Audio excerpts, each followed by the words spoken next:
SK텔레콤 해킹 사태로 인해 정부 고위 인사들의 통화 상세 내역이 빠져나갔을 가능성도 있는 걸로 확인됐습니다. 유출된 2,695만여 건의 유심 정보 가운데 우리 안보와 직결되는 기밀 사항까지 외부에 유출됐을 가능성이 우려되고 있습니다. 안지영 기자입니다.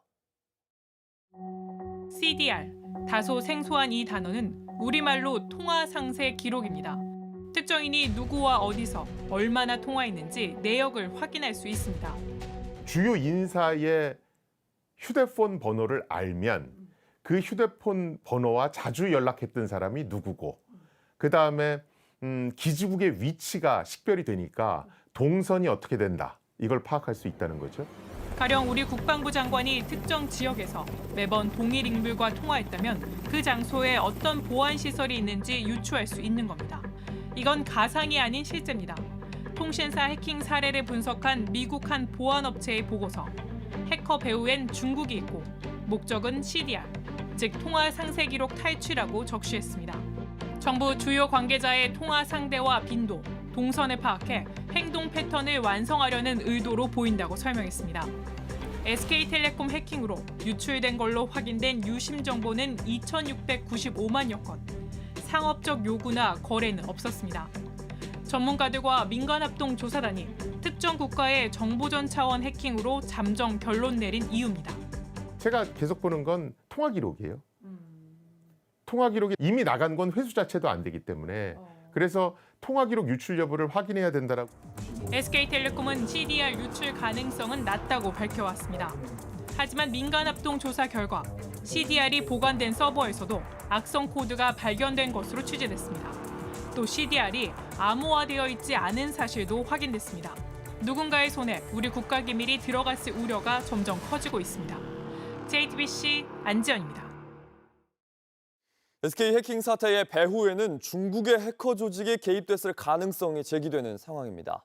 게다가 민관합동조사단이 서버를 살펴보니 당초 공격 시점으로 알려졌던 2022년, 그 이전부터 공격의 흔적이 남아 있었습니다. 계속해서 안지연 기자입니다. 최초로 해당 서버에 악성 코드가 설치된 시점인 22년 6월 15일에부터. 그런데 민간합동조사단의 추가 조사 결과 SK텔레콤 서버에 악성 코드가 깔린 시점은 이보다도 더 앞선 것으로 보입니다. 조사단의 한 관계자는 지난 2021년에도 해킹이 있었다며, 그리고 이보다 더 이전에도 악성 코드 공격 흔적이 남아있다고 했습니다. 때문에 또 다른 관계자도 SK텔레콤 서버 악성 코드 공격 기록을 어디까지 봐야 할지 모르겠다고도 말했습니다. 2022년 이전 해킹은 악성 코드 종류 등을 고려했을 때 이번 해킹 조직과는 다른 조직으로 추정되고 있습니다. 다만 배후는 같을 수도 다를 수도 있습니다.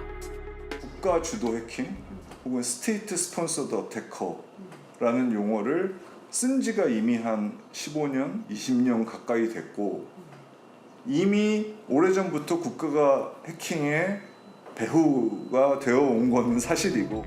미국 보안업체 보고서는 장기간에 걸친 정밀 추적으로 특정인의 기반 정보를 확보하려는 게 목적이라고 설명했습니다. 국가 배후 조직에 의한 국내 해킹 피해는 지난 2023년에 비해 지난해 60% 더 늘어났습니다. 민간합동조사단의 조사 결과가 나오면 우리 경찰도 해킹 세력의 추적을 이어갈 예정입니다. 하지만 대부분 중국에 거점을 둔 조직 범죄여서 추적이 쉽지는 않습니다.